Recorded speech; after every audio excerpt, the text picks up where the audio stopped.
Uncanny Valley.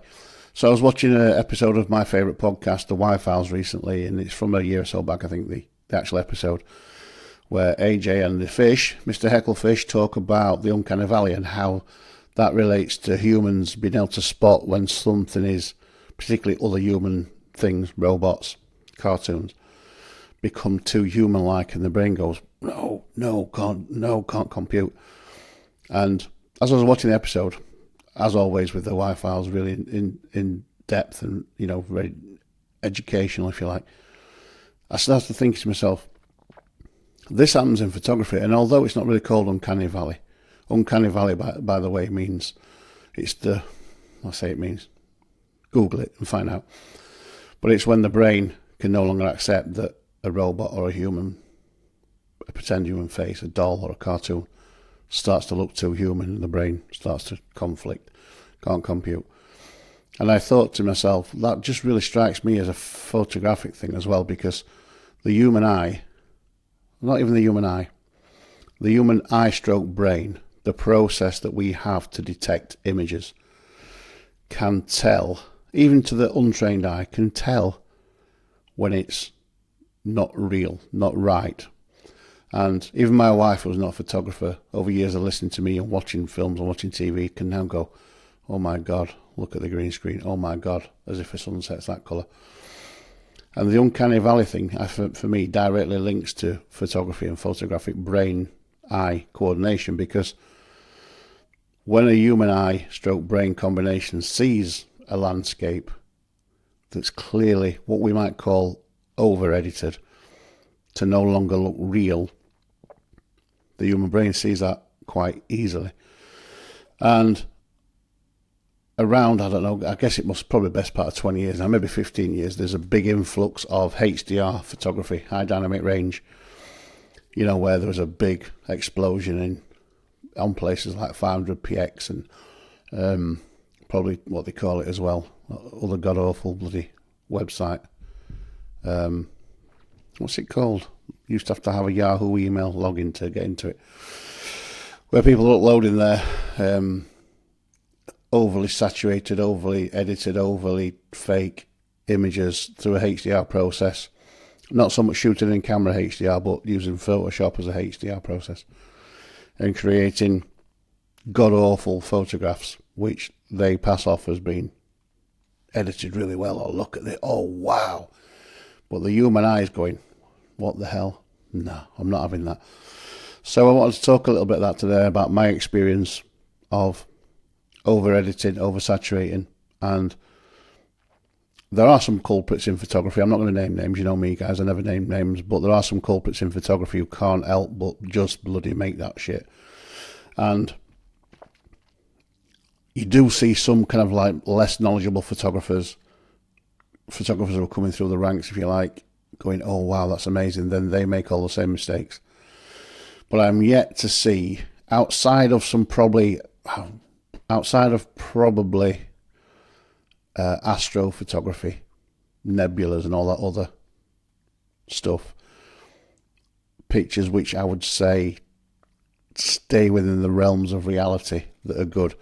And HDR, the saturation in HDR, I don't mean saturation as in the colour, the amount of it at one point was just like, and I guess it comes hand in hand with the push in AI and a push in things can't be good unless they're edited to death and all that kind of other bullshit, and it kind of like photographers got sucked into it. It's a bit like that old adage, isn't it? Just because you could doesn't mean you should.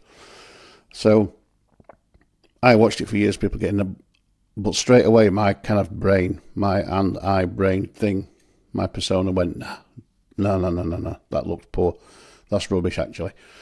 And I was glad that I did have that, because it stopped me from putting out so much drivel. And I did some testing over time. I tested when I was used to use Instagram a lot more, and I was putting out pictures, and I used to put all their filters on. A couple of reasons. One, so they didn't have my original photograph, but two, just to see whether the ones with filters on were liked more than the actual photograph. And at the time, they weren't. I got no more likes on the HDR overdone stuff than I did on the regular pictures. So I think people in the main do understand that photographs should look natural. And natural is something that is kind of contained within our existence, our reality. And I think because those of you that know the show and have listened to me a bit know that I'm a massive proponent of a simulation theory. That's where I think we're all living in a highly sophisticated simulation. We don't know it because, it feels real to us. But my research and my understanding leads me to consider that we do probably live in a simulated reality. And that reality has boundaries. So the things that we think are, universal reality boundaries, they're only universally reality boundaries because of the constraints of the system we live in. So, for example, speed of light is a constraint of our reality, but outside of our reality, speed of light is nothing. So I think within that, we're programmed as humans to see and detect things a certain way within those reality boundaries. And I think that's why most of us anyway, can spot a fake or over-edited picture a mile off, because we've all looked at sunsets, we've all looked at people's faces, we've all looked at everyday things millions of times in our lives. So instinctively our consciousness, if you like, knows what they should look like. So when you see a really overly processed picture, your brain should, in the main, I think, kick in and go, nah, I'm not having that.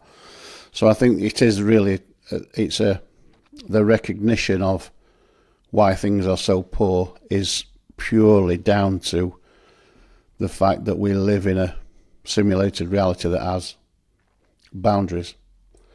And when our brain, mind, eye, self, whatever it is that detects the reality, sees things that don't align with what the reality says they should, they're quite easy to notice. And sky photographs are one of the biggest for me. And I'm going to show you some really, really poor examples of some I did on purpose to test this years ago. So this is from 2015. And I did this when I first started my master's degree. Actually, I was scratching around for ideas and things to do. But I was also doing a lot of travelling at that time, travelling to Nottingham back, Manchester and back, and I was seeing lots of sunsets and things like that on my travel, so I'd pull over, get my mobile phone out at the time out, take a picture, and I'd get home later, jump in the bath. While I was in the bath, I'd Instagram some stuff, and I'd just whack loads of stuff on to try and make it look, wow, amazing HDR, when really it was dog shit. And I did that for years. And so I'm just going to show you some of them and see if you can detect why they're actually poor, because they are poor. But you'll see millions of pictures like this around the place, and you'll see them, you'll see them, and you'll continue to see them.